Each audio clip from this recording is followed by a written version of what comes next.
Olá, eu sou Samira Ribeiro Rodrigues, aluna de doutorado do programa de pós-graduação em odontologia da Universidade Cruzeiro do Sul de São Paulo, capital, e vou apresentar o meu trabalho, cujo título é Manejo de ulceração traumática com terapias associativas após anestesia pterigo-mandibular em criança, e é um relato de caso.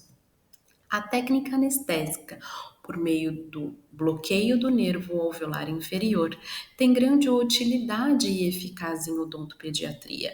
Isso porque ela engloba uma ampla área a ser anestesiada, região de hemiarco inferior, sendo os dentes e parte dos tecidos moles.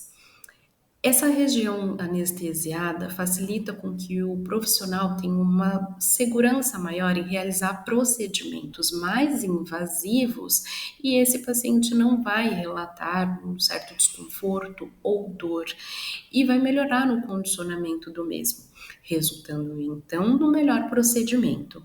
Porém, as úlceras atraumáticas são complicações que podem acontecer após anestesia nessa região dos tecidos moles, então mucosa bucal, língua e lábio. Isso é resultado de mordidas acidentais que as crianças podem fazer durante ainda o momento que estão anestesiadas. Sendo assim, o objetivo desse trabalho é apresentar um manejo de ulceração traumática após anestesia pterigo-mandibular com terapias associativas em criança pré-escolar.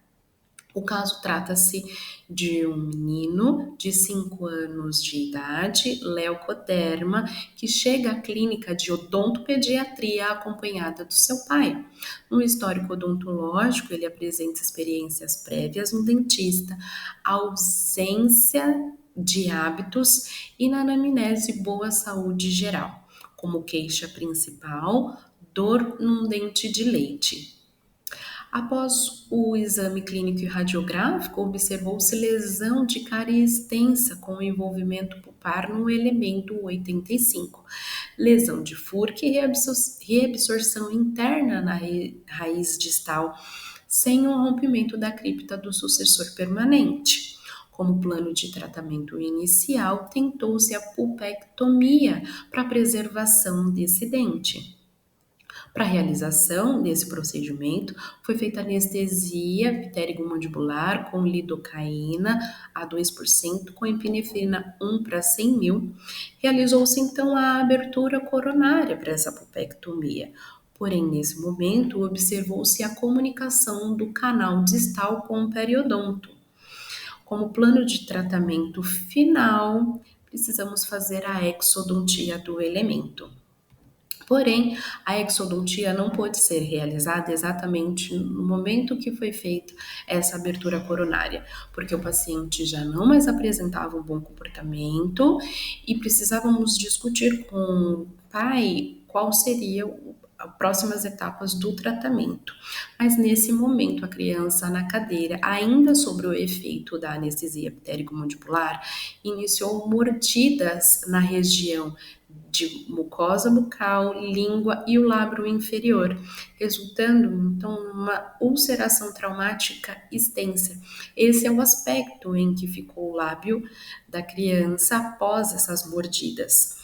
Para nossa terapia inicial, então para a cicatrização dessa região, fizemos a orientação de dieta a respeito de dieta ácida, a parte de orientação de higiene, prescrição de ibuprofeno para o local oncilon oral base e clorexidina a 0,12% para a região, para a limpeza da região. Esse é um aspecto após 24 horas, então, né, do acompanhamento.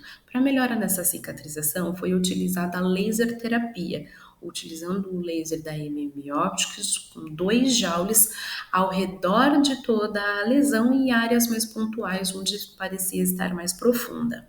Porém, após 4 dias da intercorrência, o paciente começou a apresentar sinais de infecção e dor exacerbada. E o pai relatava que ele teve febre em dias anteriores. Para isso, prescrevemos antibiótico amoxicilina de 250 mg, 5 ml suspensão oral, de 8 em 8 horas por 5 dias. Após então uma semana do ocorrido, quando esse paciente retornou para que pudéssemos fazer o acompanhamento da lesão, apresentou um fibroma na mucosa labial, necessitando de uma incisão cirúrgica.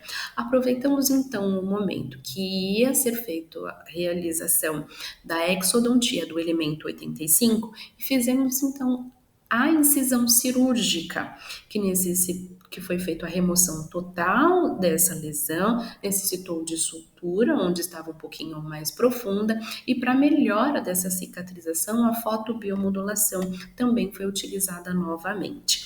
Após 15 dias do ocorrido e esse paciente estava em acompanhamento, esse foi o aspecto final. A região já estava totalmente cicatrizada e o paciente já não mais relatava nenhum desconforto. Como consideração final, destaco que as terapias associativas são fundamentais para o correto manejo de ulceração traumática e controle de dor e desconforto após anestesia epitérico-mandibular em crianças, sendo a laser terapia um procedimento simples e muito bem aceito pelo público pediátrico. Além disso, destaco que é de suma importância que o profissional, ao realizar então uma anestesia, que ele oriente os pais a observar essa criança, até que de fato não mais tenha a sensação da região anestesiada, para que esse tipo de intercorrência não aconteça. Agradeço então a atenção e encerro aqui a minha apresentação.